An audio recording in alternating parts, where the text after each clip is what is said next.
So I'll talk about a new book, which is called The Sustainability Puzzle. And then it has a rather long and telling subtitle, which is how system thinking, circularity, climate action, and social transformation can improve health, wealth, and well-being for all. So what we'll do in the next hour or so, I'll tell you a little bit about how it all started. And then I'll tell you what the book is about, main message in terms of zooming out before zooming in on these puzzle pieces. So we'll be introducing the puzzle pieces in, in some detail, but clearly we want achieve a lot within an hour. And given that we have a very broad kind of set of ideas around this. So how did it all start? Obviously, Claudia and I mean, we've been working, in sustainability, business, etc., for the last 20 plus years. And so we've each been doing our own research and gaining experience across countries. And so in a way, you could say the book was in the making for years. But it wasn't until COVID first hit in early 2020 when we really started this collaboration. Because Claudia, you'll hear her; she's super entrepreneurial, and she was like, "Yeah, let's do a cafe. Let's do something optimistic." We were kind of sick of, well, not sick. We were just not willing to give in to the pessimism and the negativity that was around us. And so we decided to launch the Optimist Cafe, which is basically a safe space for people to meet during this early lockdown, the first lockdown, when we still didn't know what COVID was going to be like. And we decided, now we are facing a new big problem. Why not discuss all the other big problems in the world that we're facing, all those wicked problems? And so we started basically inviting people from all over the world, Europe in particular, but other places too, to discuss how we could make the world a better place. And at the end of it, in the summer, the sort of optimism was kicking in much more broadly, and we realized, okay, why don't we've now sort of covered a lot of these puzzle pieces that make up a better future. Why not do a book about that? And what's always been very clear from the start is we wanted to reach people at eye level. We don't expect everyone to be an academic. So we very deliberately wrote this book in a very accessible way with lots of personal anecdotes and things like that. And some of those might come up now also when we speak about it. So starting point is we're all living in a giant Jenga game. I'm sure many of you are very familiar with this game. It's basically a wooden tower that consists of many, many blocks. And as the inventor of the game recently said in a speech that I was actually listening to, that these blocks aren't all the same. Yeah, so they look very much the same, but they're not quite the same. Anyway, so we're playing this game. And those of you who are familiar know that you sort of the idea is that you take one little block out, you put it on top. Everybody does that, and the tower gets bigger. But as it gets bigger, it also gets much more wobbly.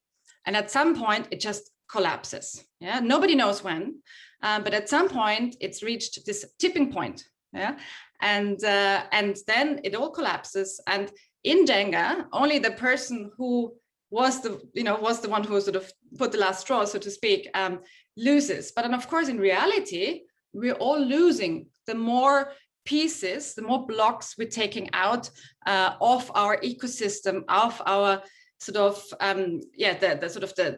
the very delicate interrelationships in our planet. So we are not, just because we are great as a species and we've achieved a lot, doesn't mean that we're immune to civilization collapse. Yeah?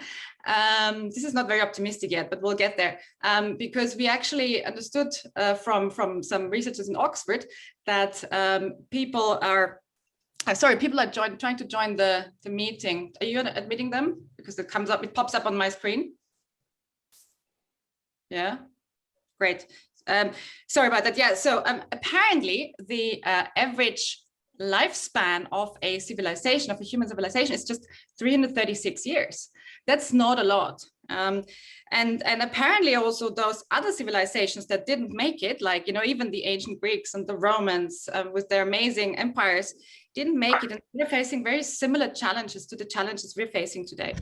So And it's partly because we keep focusing on these little blocks. We focus on our work, we focus on our sector, on our profession, and that's great. And we may become, you know, wonderful specialists, and we might be able to solve a lot of problems in this particular area, but we might actually be creating many more problems in the bigger scheme of things.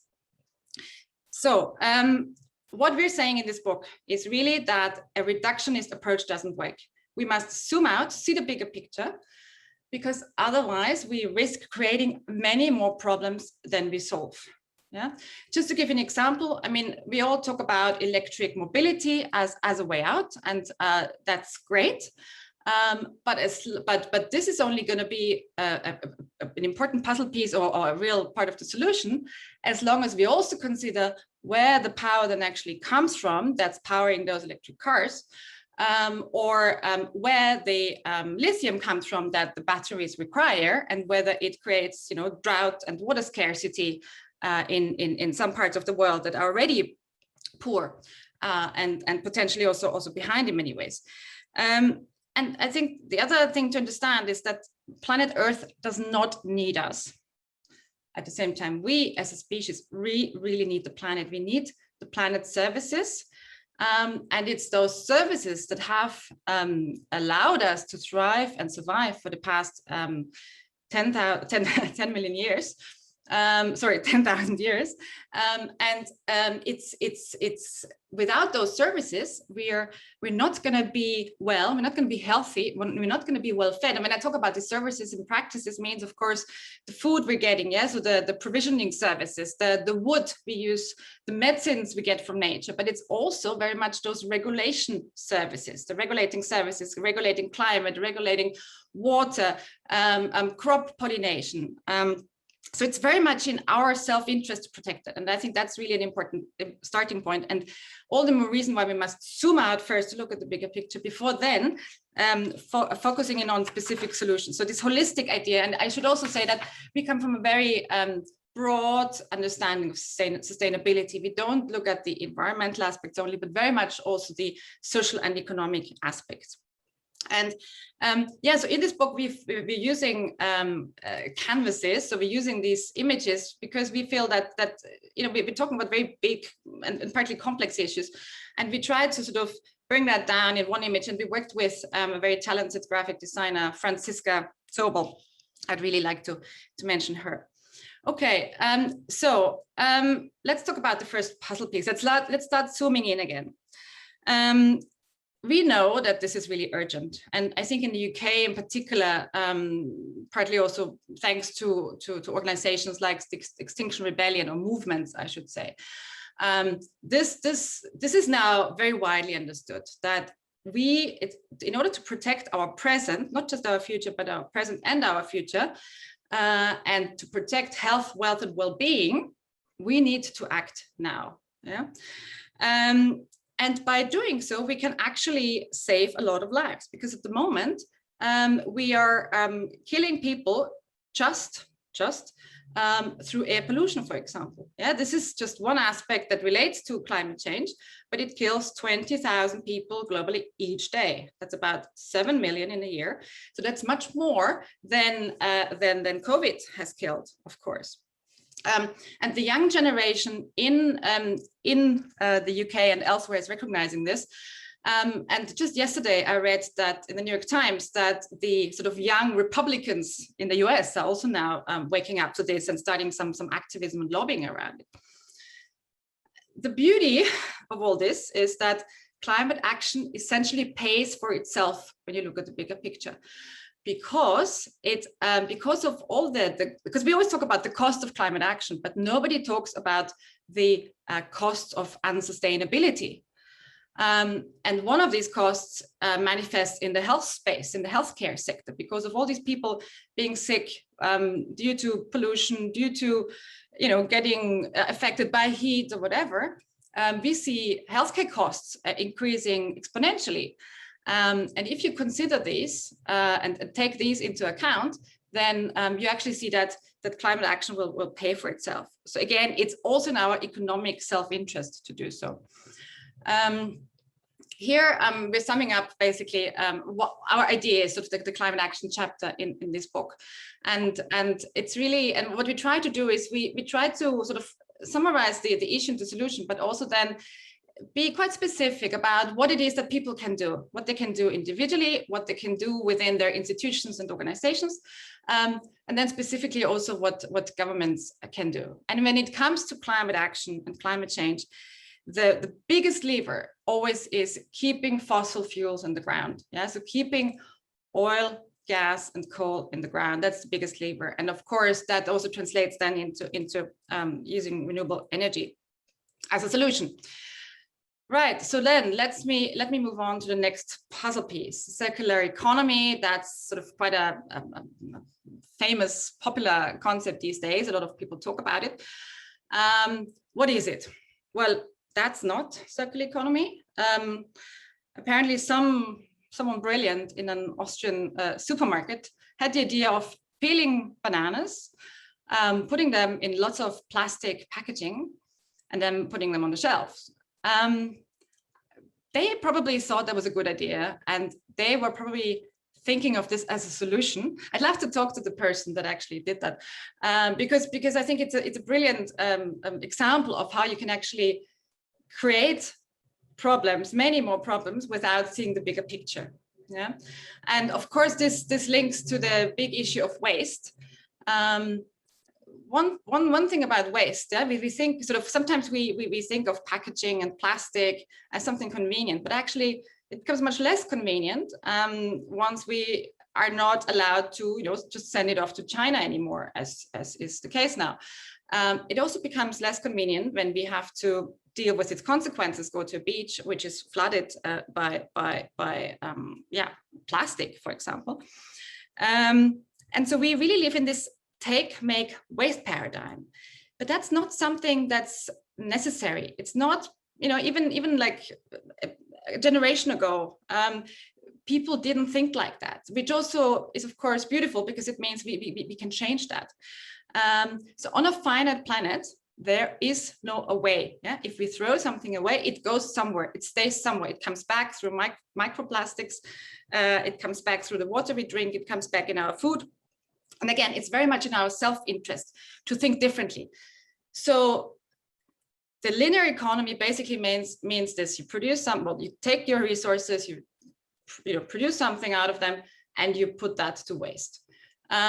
Circular economy, on the other hand, is about keeping all of these resources in the loop, almost infinitely, right? And a lot of people sort of see recycling as a key solution. Yes, recycling is part of the solution, but there's much more that can happen before and should happen before. Yeah. So this is about reducing, it's about reusing, it's about designing things so they can actually be repaired, refurbished, refinished, resold. Yeah. And then recycling, composting is part of that. And I really like this quote here. So if it doesn't if a product doesn't fulfill any of these R's, then it should be restricted, redesigned, or removed from production. So a lot of R's there, and that's also an easier way to remember. So we really need this paradigm shift towards circular thinking, and circularity, of course, is a tool for system thinkers. Very importantly, all of this starts at the design stage. Yeah, you can't, when you've produced something, it's too late. Yes, you can still recycle it potentially, and you can even come up with a product passport. But really, to consider things in the design stage is really, really the key. And there's a lot that everyone can do. Taxing waste is one of that, and it's changing the pricing, changing the idea of costs, etc. And just to give us one example, I mean, we know that mobile phones contain almost like the entire periodic system in terms of elements. And yes, they can be recycled. So these elements can be taken out, the gold, etc. But at the moment, the value of that is in total only about €1. And of course, that means there isn't a strong incentive, a strong cost or price incentive to do so, which means that the cost of unsustainability need to be factored in much, much more. Yeah. Right. And then Third puzzle piece, playing fair. Yeah, we've talked a lot about environmental aspects of sustainability, but it's really about humans. In the end, it's about ensuring health, wealth, and well-being for all people on the planet. And this is an image from the 2017 Biennale in Venice, which you might have seen. And I think it's just very powerful because, I mean, it tells us a lot of stories. It tells about migrants, you know, that are trapped in the water and asking for help in places or with people that are much better off than them. It's also a plea for help potentially by those people that are living on small islands that are now being submerged underwater because of climate change and therefore rising sea levels. So the social aspects are really, really key, and we need to think about them whenever we talk about climate action, circularity, essential. They're all linked. Yeah. So circularity is linked to climate action because actually about almost half of the emissions, carbon emissions, are produced when goods are produced, right? And so with circularity, you can also improve climate change. At the same time, when you consider people and sort of social justice and try to give everyone equal opportunity, that benefits us all as well. This is quite topical. We see, you know, a football game here. In the first picture on the left, we see reality. So we see people coming from very different starting points, but some, in addition to already being privileged, getting this super, getting a boost, right, through the networks they have, through the wealth they already have, from which already works for themselves, and that's unfortunately kind of the reality. Equality is when, you know, all people are equal, which may be great, but it's not great when they face sort of hurdles that are possible for some to overcome and others not. This is why we always talk about equity. Yeah? So equity is really about this equal opportunity, trying to put everyone in a position where they can achieve the same thing. And so with this barrier still there, you know, some people then need a boost. And then on the sort of social justice image, we see those barriers removed. Yeah, and this is also, of course, again, very topical because we're celebrating Pride Month now. This is also about celebrating diversity and what everyone everyone can bring to the table. So here again, a summary of what it is we can do. It's a lot to do with breaking up power structures, because at the moment, unfortunately, the rich are getting richer and the poor are getting poorer within countries, that is. And this is true for individuals, but it's of course also true and related to also the fact that corporations become— What did Alice you want? Sorry? Sorry, I'll just mute someone. Okay, great. So, but this is actually a perfect reminder that I should probably hand over to Claudia. But before that, I'd just like to say one thing. Playing fair doesn't mean charity necessarily, right? It's also about including people in value chains of businesses. And we often talk about the term inclusive business, where we deliberately include people that live in poorer countries potentially in the value chain of smaller and larger enterprises in the West, potentially as producers, as consumers, of course, but also as employees. And there's a lot of work actually being done on that. So I'd like to now stop here with my first three puzzle pieces. And before we continue with the second set of three, I'd like to, I don't know, hear from you. I'm happy to start. I mean, I did kind of review one of the later chapters, but the first, I just want to say, firstly, I dipped in and out of the book as well as reviewing the chapter, and I think your opening comments, Alice, was that it's accessible with a lot of anecdotes, and thank you for that, because it's one of the first kind of business books on sustainability that actually I've really engaged with in that it does feel accessible. The backdrop of COVID was, I found that quite difficult. And the reason I found it difficult was because we're still in it. So the currency was quite stark to some extent. And I know we're all in different locations here, and we're all hopeful that we're kind of coming out the other end, but this is so current, this book, because I know it's only just been published, but we're right in the middle still of this pandemic, and that's the kind of reference point and the context point. So it was great from that perspective, but equally it was quite an uncomfortable read, and I'm sure you didn't expect it to be a comfortable read overall. So, just in terms of an overall general view, I thank you really for engaging me in a book like this. And as I said, the reason being, I love the anecdotes, the bits about traveling on the trains instead of flying. And whilst I think that's important, it's not necessarily available for everybody. And that's part of some of the questioning that I would like to get into. I mean, I know part of what you talk about a bit later is, and you term it cheap air travel. In my head, I would probably say affordable air travel, and I have a little bit of a dichotomy in my head in terms of, air travel is a really particularly difficult one, because if we go down one particular route, then is it just an option just for the rich, which I know you've just been looking at, or just for corporations? So I'll be interested to see what the discussion is around that. But just as an overview, I thought, overall what I have read, very accessible, enjoyable. It is an uncomfortable read, and the vastness of what you've got in there is quite scary in terms of everything that needs to be tackled. Thank you. I mean, that's really, really useful, and thank you for being very, very open about this. And because this is, we've had a few readers that came back to us with feedback, but it's still early days, and so we love that. And I think the this not being a comfortable read, that's I think there's no way around this.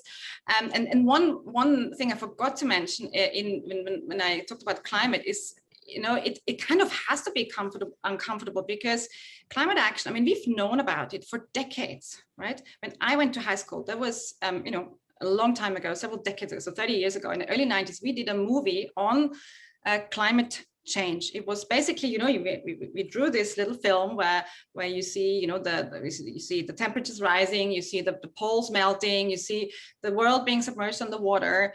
We knew all of this. We were just a regular school kids. We as regular school kids knew, right? That means, science knew like decades before that, and still very little has happened.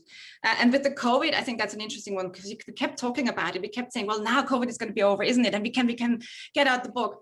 And we were very conscious of that. And we also know that sort of in literature generally, right? People still very much tiptoe around this topic. Yeah. So very interesting. So thank you, Nadine. And I just wonder if there's anybody else who'd like to comment now, has any questions now, Sarah, John, or anyone? I'd very much echo Nadine's comments on the book. I was given the option to read, pick a chapter, and I ended up reading the whole thing. So I was very taken with it. I really loved how accessible it was, and how holistically the view was of everything. It wasn't just about the climate, it was very much about, how you can bring communities in, and, the fairness of it, and lots of different aspects, which was really nice to read, actually, because I think you hear a lot of that being talked about in the news and, on various websites and various platforms, but bringing it all together in one book is really key, and it's really nice to see how they all fit together, or could fit together, should I say. So on the playing fair kind of bit, there were some really alarming facts in there about, the richest people in the world, which I've kind of heard before, but I think just seeing it in black and white, I think brings it home a bit about the difference between the richest and the poorest, and how you can work together. There was one bit in there that I thought was really interesting, and I'd love to hear kind of your views on it in a bit more detail. And there was a statement there that said the ratio between the income of the richest and poorest 10% of the global population is 25% larger than it would be without global warming. And I'd love to hear kind of your views on that a little bit more. Thank you. So, okay, Sarah, and I think this is a really important one, and you're right. I mean, even for me, I've been working on this issue for 20 years, and still I tend to be shocked, partly by the facts themselves, but also by the fact that we're not really acting on that, right? We're just letting the richest people get richer. And, you know, to be very fair, all of us are probably, you know, part of this group. I think this is also something we need to just be aware of, right? You know, this Dollar Street example, we all live on Dollar Street. I mean, if you put everyone on the globe, if you put them next to each other in houses next to each other on one street, you call it Dollar Street. You know, some of us would be living on house number, you know, 5,000 something or 3,000 something or 10,000 something or more, and others would be living on 50 something, right? So that's the monthly income. And what makes us different is not necessarily where we live geographically, it's much more where we are on Dollar Street. Yeah, so there's this beautiful website where you can actually view people's houses and look into people's houses and look at their toothbrushes and the toilets and everything. And I think that really also brings it home. And I mean, the fact that climate, I think your question was specifically, there was a bit of noise in the background, but I think it was specifically about the links between climate change and poverty, wasn't it? Right. So why is it that it's the poorer people that are particularly affected by climate change? How does climate change make people poorer, right? I mean, it's partly because a lot of the countries affected, particularly by climate change, you know, drought-prone countries are poor countries. Many of them are in Africa, but not all of them. The same is true with these what we call small island states, right? So smaller countries that, and also where people don't have the option, don't have many options, right? I mean, there are discussions about moving entire islands elsewhere. Yeah, so it's like not relocating a particular village because you want to build a mine or something. It's actually relocating people from an entire island.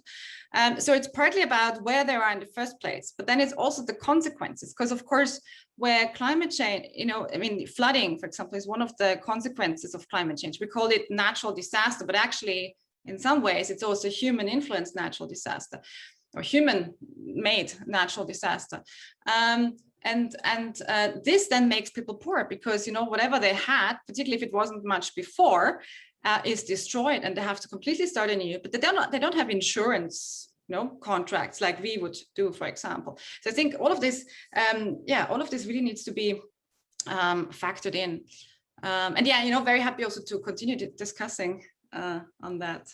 Alice, so the industry that I've been in is fast-moving consumer goods and grocery, which has been very much impacted, and if it's not, then it should be, certainly in terms of the complete supply chain from start through to consumer. And the banana example you showed is pretty shocking, really. I completely agree with that. However, pre-COVID, there was quite a lot of work done, certainly in the UK, with the grocery supermarkets moving away from plastic shopping bags, which is great. That's really borne out. But in particular, a couple of supermarkets were really pioneering the whole concept of, well, actually it's going back to basics, really, which is, you know, you go in and you select your fruit and veg. It's not pre-packed. You know, you select it and then you weigh it and then you put it in a sustainable bag and then you go to the till. So it's this whole concept. I mean, it's Waitrose unwrapped, and then everyone kind of followed suit, and it was doing pretty well. And then COVID hit, and then suddenly it fell through the floor, because when you're in grocery, the number one priority has to be food safety. And there was a lot of scaremongering around, well, you know, if everybody's touching it, then are we going to get COVID? And you know, you cannot ignore that. So for me, and I think there's a lot of it through the book, is I don't think that many people will be in a position where they don't agree with what you're saying. But the reality is there has to be a viable alternative. Yeah. A viable, affordable alternative as well. And that's where all the work needs to be done. So with Unwrapped, there was a viable alternative, but then suddenly, you know, something like COVID can throw that all up in the air, because there's lots of questions around food safety. Yeah, totally. And I totally get it. And I think it partly already links into the sort of business puzzle piece, which Claudia is going to tackle. But I mean, first of all, yes, totally. And health and hygiene, you know, has become even more important. Sometimes, of course, not every time, you know, we're very much emotionally driven and not necessarily driven by evidence, right? I mean, I have heard of supermarkets in the US not letting people bring their own plastic bags anymore, right? For health and hygiene reasons, which I think is just, you know, not ideal either. but yes, but totally. I mean, these package-free supermarkets, Waitrose Unwrapped. I mean, it has had an impact. I think on these kind of developments, but also, of course, on the climate action, the mass mobilization of people to demonstrate, etc. And yes, I mean, I think we can now become very technical and talk about compostable plastic, which then begs questions about where do people actually recycle them? Can it be actually recycled on a compost heap at home or just in a very special plant? There's so many issues. I think this is a very technical area as well, and I just know it's also one where a lot of entrenched interests are, right? I mean, the oil industry is part of the discussion, very vehemently so, right? With very heavy lobbying. But yes, I mean, you're absolutely right that the business models need to work, right? Because that's in the end what it is, and we need alternatives. And I think in particular, it's the system thinking that will that will make us look and find alternatives. Yeah. So with this, I'll probably hand over to Claudia.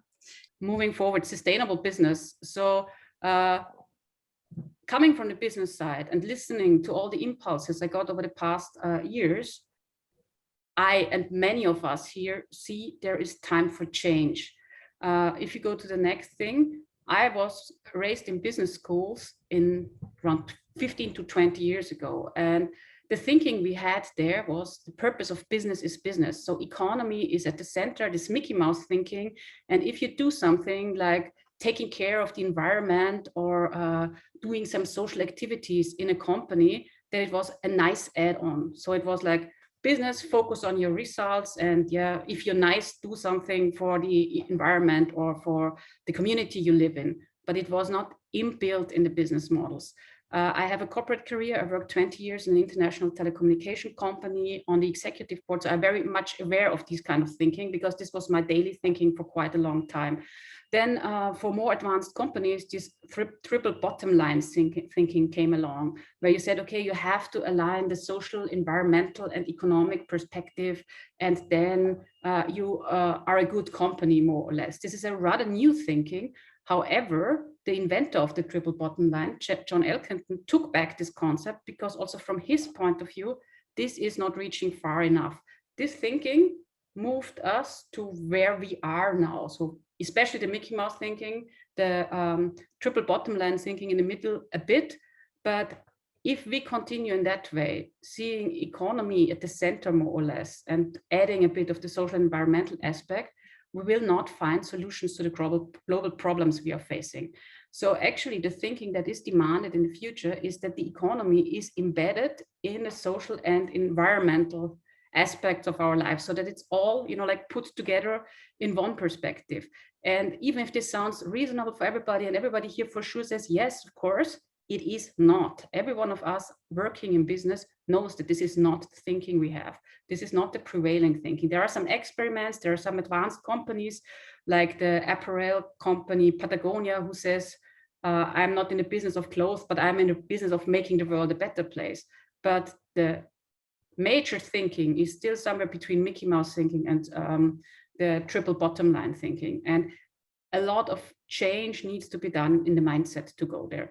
And I talk a lot to business leaders all across Europe. And the thing is, you need to give arguments. If you move to the next slide, Alice, the arguments for getting into sustainable business are there. Business people understand business messages. I'm a business person. If you tell me the business opportunities out of it, I might get into it. So there are huge business opportunities with going into sustainability. And the first one is, it's actually a huge new market. And Alice talked about circular economy, and also Nadine mentioned a few new fields where businesses are exploring new opportunities. The United Nations quantified the business opportunity of going to fulfill the sustainable development goals by 2030 with $13 trillion, $12 trillion, $13 trillion, so a huge amount. If companies go into the field of health, into the field of renewables, into the field of education, where they can contribute, but also into climate tech and others. So there's a huge business opportunity. The second reason why businesses should go into this field, and I'll touch upon this later, is that the consumer demand is significantly increasing there. So consumers demand businesses that contribute to society. The third reason is, of course, not only consumers demand it, but also people working for the companies want to work for companies who add value to our world. And if this is not convincing enough, the fourth argument definitely is it will be hard for all companies to get financing, especially in the European area, if they do not show that they are working to reduce the sustainability risks they have in their business model. Since March 2021, the European Union has given out a financial guideline that banks can only, and financial institutions can only finance companies that show how they shield the climate and social risks involved in their business. So in the future, it will be very hard for unsustainable companies to get the financing they need. So there are really clear business reasons to go into this one. And when I notice, what I noticed over the past years since I'm working in this field, that a slow change is happening there. In some markets, like I perceive the UK market, but we can discuss this later, as rather advanced. The thinking is already there, but the further south you go in Europe, now I'm focusing on Europe, but we can also have an international discussion later, the harder it is to have the sustainability argument. So there is a lot of different levels of thinking, and we need to open up to discuss, to cooperate, to look at different ways of addressing those issues, because there is no way around. And if you don't do it now, then you have to do it by regulation in all markets, basically. So the time for discussion is definitely over, and it's important that we get acting. And it's important that we get acting in our daily life. I'm an impact entrepreneur. I'm founding companies in this field. You don't need to do that in order to act. You can also do it in your daily work, but put on the sustainability perspective and start acting, start setting examples that we all can contribute. On the next slide, so it's very much aligned with the sustainable business. I mentioned that sustainability is also an opportunity because consumers demand it. I have, again, a picture of the climate demonstrations that are quite big in Europe and around the world. This change is a change in values, and it's driven by the younger generation. So, but it's not only there, it's also all of us. There has been a recent study in Germany that 86% of all Germans demand that we have a more sustainable, that we will have more sustainable consumption options by the end of this year. So there's a huge demand for it. It was a niche before, but now there is huge demand. And also if you look at Google statistics and sustainability and sustainable consumptions, the search volume has gone up significantly in nearly all markets, in China, in Europe, in Canada, so all across the globe, consumers are looking for sustainable alternatives. On the next slide, this is the prototype of a sustainable customer. This is actually one of our customers in Austria that's buying sustainable products from us. And the interest of those customers is aligning their heart and their wallet. So they want to have purposeful companies and support them and want to buy sustainable goods. Now we could say, great, if all consumers change, we don't need to do anything as companies because consumers will buy these products and we put them there. But still, as a company, I might go into just acting like I'm, contributing to the planet. I might do greenwashing or woke washing. And this is the risk we have. So if we put consumers in the safety thinking that they can contribute and change the planet by changing their consumption patterns, this is a risk, because actually in order to really change something, we have to change regulation, because companies will not, there are a lot of companies who will not move there if they don't have to move. So sustainable consumption alone is not enough. We also need consumer activism and civil society activism in order to change. So responsible consumption is an important factor in moving forward on our sustainability journey, but it's by far not enough. And we should never, ever forget to politically get active, to join grassroots movements, to demand different ways of regulation. So on the sustainability chapter, if I sum my call to action up on the next slide, Alice, then it's basically all of us can contribute by demanding better regulation. So refuse, reduce, reuse, recycle for yourself, but also demand change in regulation so that our system changes. And the last puzzle piece is a very positive one. Actually, it's technology. I'm a person working in technology for 20 years, and I see the opportunities. But when I talk to people, Alice, on the next slide, you meet a lot of people who have a very negative view on technology. This is a picture of a book that I read a few months ago.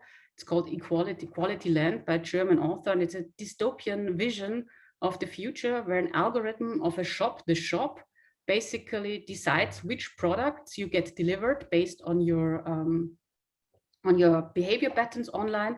And in this book, one guy gets delivered a pink vibrator. So, okay.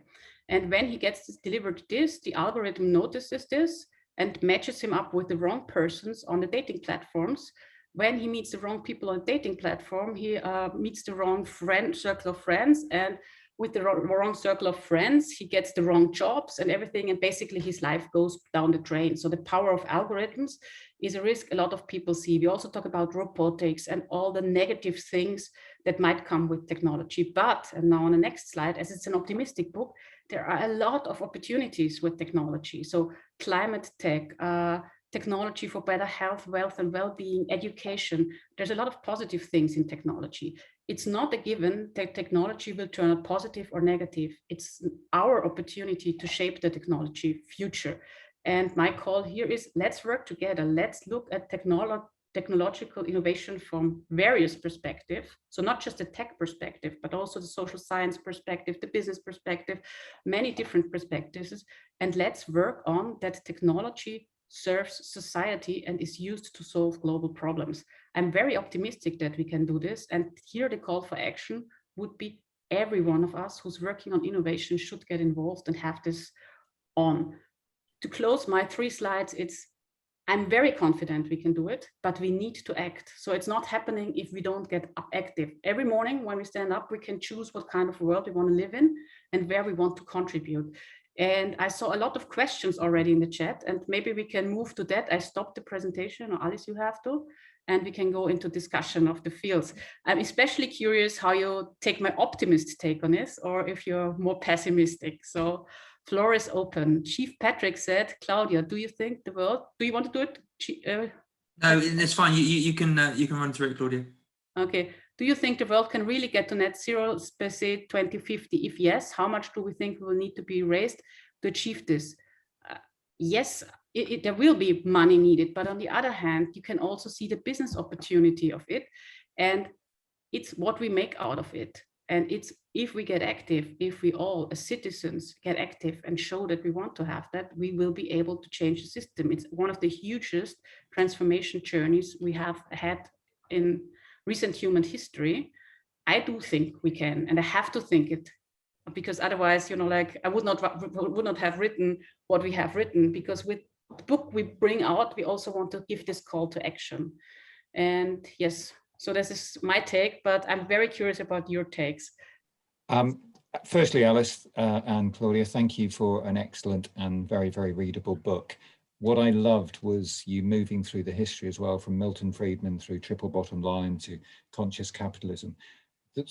I picked out many, many points, which we will discuss at some stage in the future. But one of the things that I'm particularly interested in your views on is, yes, you use some great examples in terms of technology. Sanergy and Kenya, for example, who are joining things up. They're not just providing toilets, they're also treating the waste. I thought that was very, very clever. And I like the idea that it's not growth versus green, it's green growth and sustainability. However, in the experience I've had from studying environmental technology 30 years ago, one of the issues, and I think one of the major issues, is this seems great for large organizations with longer term business strategies.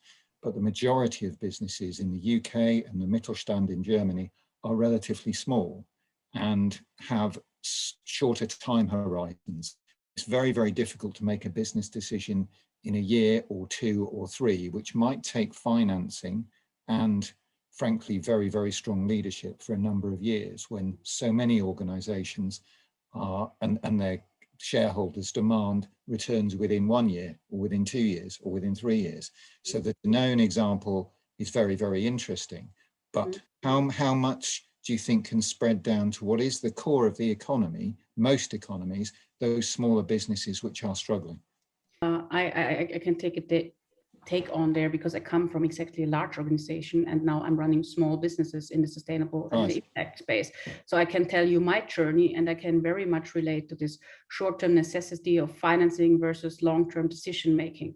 However, if you look at it, and I think I gave 4 very convincing reasons, if you want to have a business long-term running, and if you want to make sure that your financing will be provided for the next years, you have to go into this field. So I totally celebrate the EU regulation, because I don't know how it is in the UK, I have to admit, but if you have to provide your climate action plans and your social activities to get financing, this is a huge step forward. So over the past years in the European Union, companies from a certain size needed to write sustainability reports. Of course, they wrote them because, like it's easy to draw up a paper, say, I did it, and I'm gone. There was no top management involvement whatsoever.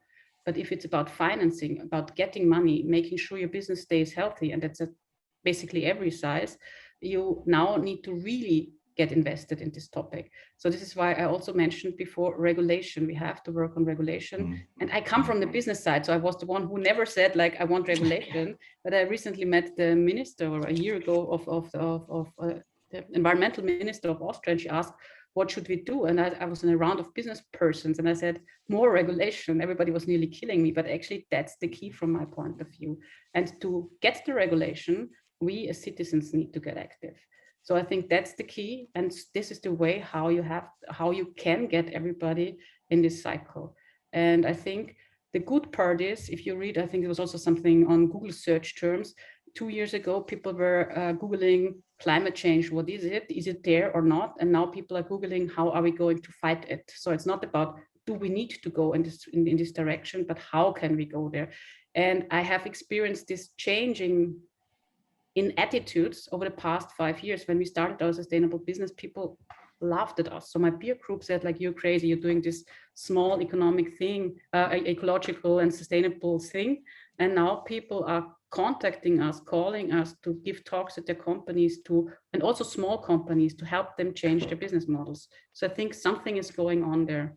So my take is, we can do it. There are a lot of barriers, but we can support this change, and it's feasible. May I also point out, I'd love your opinion on this, is that there are so many, particularly here in Oxfordshire, fantastic organisations moving great sustainable technology forward. But quite often, there's a lot of silo thinking. I mean, from your background, it's like mine, there's a lot of silo thinking in organisations. And one of the issues that I thought was very, very interesting is that how do we join up that technology? So some people are racing into solar panels, some people are racing into electric cars, but it's a government-led infrastructural change that will make housing, infrastructure, cars, solar panels all come together. And an enormous number of companies are thinking in their technology silo and not necessarily thinking, well, if we have electric cars throughout a particular city, that solves one crisis. It doesn't actually solve some other externalities, if you'll forgive the economics talk, the externalities of parking, space. There are still risks there. And also, how are those electric cars being produced? So one of the, many very, very positive things, and that was what was so wonderful about your book, this sea change, the millennials coming through and responsible consumers. But I worry about the joined up thinking, which, as you say, needs to be supported by regulation. It needs to be pushed as well as pulled by the consumer. Mm-hmm. And it needs to be pulled and pushed by all of us. I think one of the major messages we have is multi-solving, getting in touch, connect, talk to people.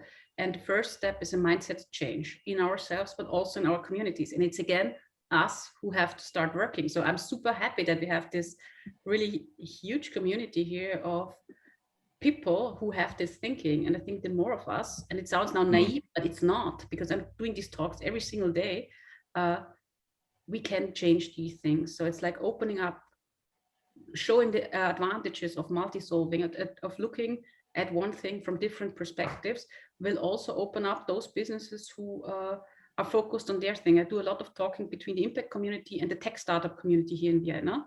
If you bring them together, suddenly they find ideas. If you don't bring them together, if nobody's taking the effort bringing them together, it will not happen. So it's again on us, on the ones who see the change and this tipping point. If there are enough of people who do the talk, who walk the talk, there will be change. Just basically bring it all together, and Claudia and you know, I made these points already, so we don't need to go through each and every one of them anymore.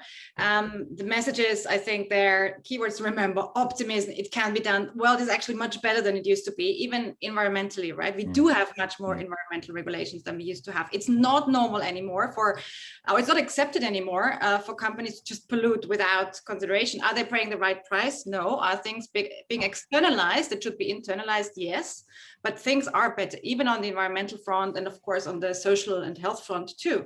Yeah, keeping this bigger picture in mind, moving out of these silos, and also measuring what matters. I mean, I'm not going to open a whole new discussion, but I mean, if we all only look at GDP growth and forget to look at real measures of societal progress and health, we're not gonna make it. I put some links in the chat of how people can engage with us. We do love hearing from you in terms of any thoughts, feedback, anything what we missed out in the book, that important puzzle pieces that we need to include in the next edition. So yeah, do connect with us, and thank you very much for your attention and engagement.